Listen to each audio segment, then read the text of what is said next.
Hello, I'm Ben. Welcome to the channel.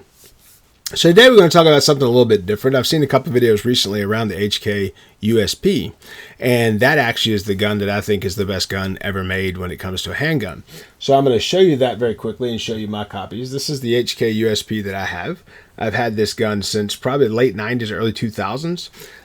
They were made initially in 40 caliber by Heckler & Koch, but this one is 45 USP. This is a 10-round mag, but they make 12, and I've seen that they also make mags that extend up to 20 and 24 rounds that are extendable mags, but this is the HK, and if you've not seen one of these, they've been in movies and everything else. It's just a great weapon. 45 ACP is a big fat round too, so there's a lot of knockdown power on that.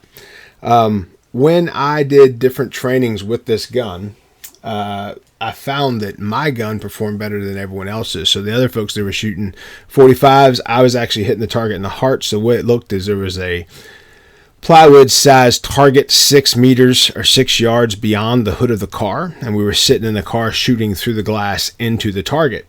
And I was aiming at the heart center mass, and I was shooting the heart center mass each time. Some 9mm actually made contact with the target within the abdomen.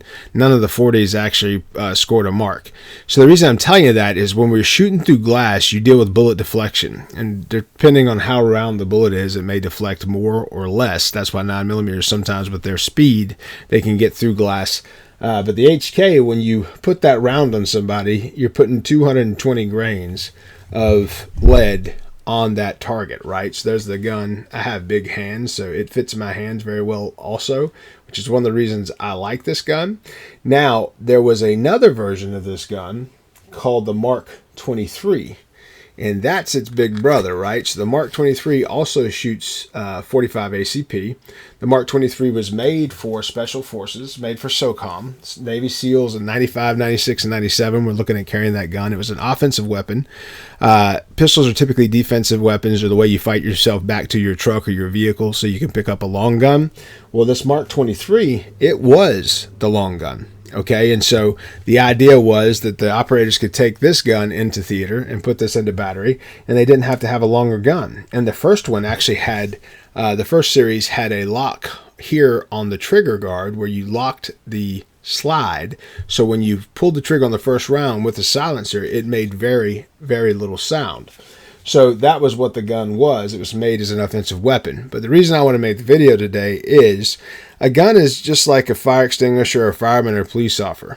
It's better to have one and not need it than to need one and not have it. Okay, so if you're into carrying a gun and you're a bigger person that can hide a larger gun, this HK is a good way to go. I carried it for many years, and when I was a bodyguard in the security business, I carried it then as well. And of course, these two guns are empty. They came out of the safe. But when you're carrying a gun, especially in the bodyguard business that I was in at the time, we had an altercation one time, and the suggestion was made that we may have to leave our guns with the police officers there on the scene. Well, I didn't fire mine. I drew it, but I didn't fire it. So they ended up letting me take my gun home with me, but they said there was a possibility I may have to keep it.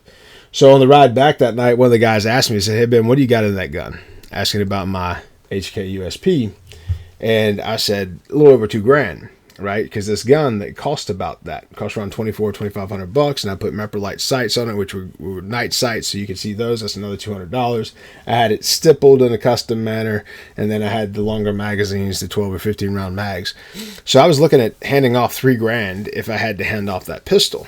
And after thinking about that, the next day I went and bought a Glock, because the HK is such a great weapon, I don't ever want to get rid of mine.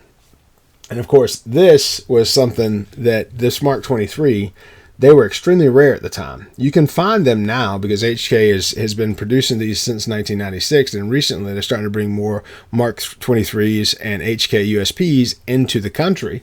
And they have a Pro Series, which in the Pro Series, the barrel is as long as this USP Tactical, whereas in the former USPs, you would lose that extra half inch that you have on the front of that gun. The reason I mention that is the longer the barrel in the gun, the higher the velocity of the round. So the 45 performs a little bit better at 4.5, 5, 6 inches than it does at 4 or shorter. So just something to think about there.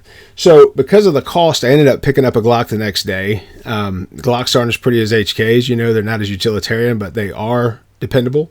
They are reliable. The HK is probably the most dependable, most reliable handgun out there because it's made to specific tolerances. They're extremely strong, stronger than anything else you've probably ever owned. And that's what's fantastic about the weapon. And I keep covering up the serial numbers just because I try to cover up serials on my stuff.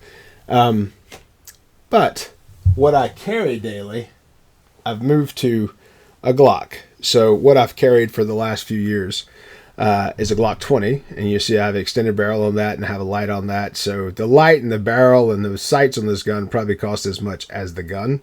And of course that one's loaded. It stays loaded. That's my personal carry weapon.